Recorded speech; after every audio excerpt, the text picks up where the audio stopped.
ഇതുവരെ ടോവിനോ തോമസിന്റെ എല്ലാം സിനിമകളും ഹിറ്റാണെന്ന് കരുതുന്നുണ്ടോ? എങ്കിൽ ഈ 7 സിനിമകൾ നിങ്ങളെ ഞെട്ടിക്കും. അദൃശ്യജാലകങ്ങൾ.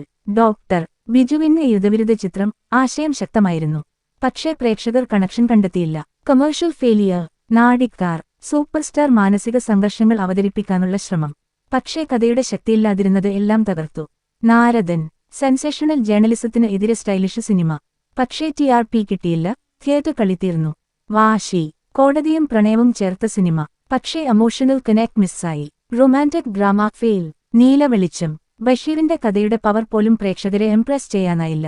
Vintage feel. No box office pull. Dear friend. Slow paced drama. പ്രേക്ഷകർ തിയേറ്റർ വിട്ടുപോയി. Friendship worked but film didn't. കൽക്കി. ആക്ഷൻ പാക്ഡ് ആയി തുടങ്ങിയെങ്കിലും predictable plot ruined it. Tovino as action image flop ആയി തീർന്നു. സിനിമ വിജയ പരാജയങ്ങൾ മാറ്റമില്ല. പക്ഷേ ടോവിനോയുടെ ഡെയറിനും വൈവിധ്യത്തിനും ഒരപൂർവ പുകഴ്ച വേണം. നിങ്ങളുടെ അഭിപ്രായത്തിൽ ടോവിനോയുടെ കംബാക്ക് ഏത് സിനിമയിലൂടെ ആയിരിക്കും? കമന്റിൽ പറയൂ.